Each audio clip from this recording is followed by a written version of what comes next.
Good afternoon, everybody. First of all, I want to say welcome to my channel and Happy New Year, Happy 2024. Um, as usual, the topic for today is all about an aspect of narcissistic abuse. And today we're looking at the topic that I've titled The Real Danger with the Covert Narcissist, whether that's a covert narcissistic parent, which is my specialty, or it's a covert narcissistic partner, friend, boss, sibling, whoever it might be. They have common traits. And today I want to really focus in on one of the most dangerous tactics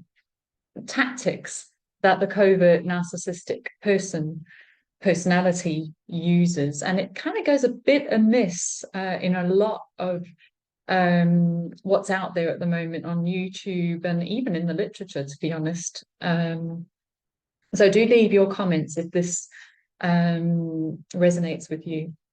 So covert abuse is not something to be taken lightly.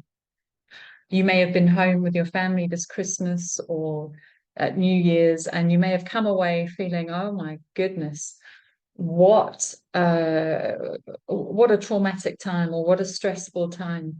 And it will have been especially so if you have a covert narcissistic partner or parent.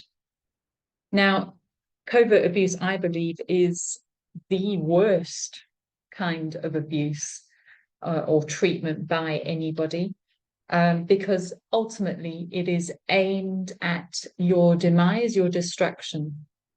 That's what it is. You're a threat to the covert narcissist, and they want to destroy you, in a nutshell. So you can imagine how difficult that is to come to terms with when it's your family member or it's the person you believe you were in love with, or even a friend. So what is covert? As you know, it's beneath the radar, it's by the back door, it's hidden. Abuse by the back door, abuse that is hidden. It's hard to detect, it's hard to put your finger on. So what that means is when it's actually happening, it's not overt, it's not like, oh, you can just like see it, obviously, she's being so abusive. No, it's hidden. So it's something that happens, and then you come away from it and you're like, oh, a second, I can't believe he said that. No wonder I felt so humiliated, or so I felt that resentment rising up in me. I couldn't put my finger on it as to why, but now I see clearly. So it's kind of like it suddenly dawns on you after the event, and you begin to unravel it in your mind as you replay the interaction with them. It's hidden in plain sight, in other words. The arrows sent out by the covert narcissist are powerful. The abusive ones, they're very powerful.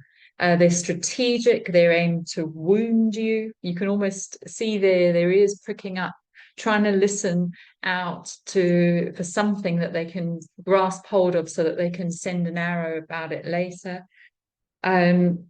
It's designed to bring you down in your self-esteem, to shame you and leave you feeling shamed. And unless you're completely aware, it's so subtle at times that you can't believe that they've actually said that, and you will often be left questioning, am I thinking too much here? Am I being too sensitive? Am I crazy? Well, no, you are not. I hear that all the time from my clients. But what I'm here to talk about today, and what I'm here to warn you about, is something more dangerous than these covert methods of abuse by the covert narcissist. And more dangerous than the digs, the abuses, the attacks, the bullying. It is, they don't just harm you covertly, but they also love you covertly. They also love bomb you covertly, not always out in the open, not always obviously like the overt narcissist. They also love bomb you covertly. So what we need to do is we need to be aware of this, and begin to become aware of the covert love bombing, the covert luring of you. So let's unpack this a bit more so it becomes a bit clearer. What does this covert love bombing look like? What does it mean? What does this luring, what forms could it take on, in other words? So for example, the covert narcissist will give you little hidden moments of showing their pleasure or approval of you, their love for you, in other words. It's hidden though. That's the key thing here. So for example, you may get a momentary look of adoration from them, or a look of sort of pleasure from them, maybe a bit of a longer glance. There's a hidden form of luring. They may leave you a thank you note out of the blue after months of rejecting you, or after discrediting you for advice you'd given them or something, or mocking you. They might leave you a thank you note to say thank you for supporting me in this, and you think, oh gosh, that's really nice of them. They may reach out to see how you are at some point after months of silence and just no interest at all. They may ask for help from you after demeaning you and your life choices. They may be empathic, sort of strangely empathic when you're struggling, you know, sort of able to drop the defensiveness that they normally come with when you're struggling, when you're down, when you're low. That's a time when they're able to give you some love, strangely. They may give you a compliment out of the blue. So, you know, I really like this dress that you're wearing, or I like how you did that. They may invite you to something out of the blue, you know, that they make the effort to invite you, and it can leave you sort of, oh, how nice is that? And it can almost sort of make you eradicate all the abuses that have gone before. They may include you in a celebration out of the blue. They may make an effort to see you. They may laugh at your jokes suddenly. Or they may flirt with you. Suddenly you're back being flirted with.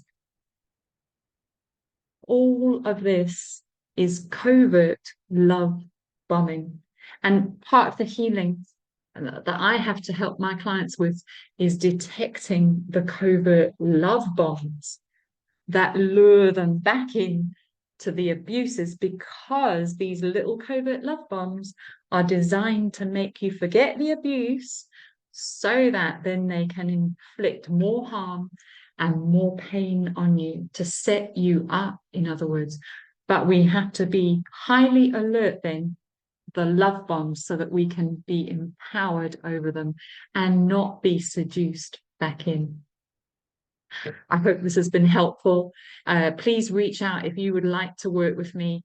I'm not like your normal therapist. I can be a bit bold. I can call things out. The only reason I do that is because I have been there personally.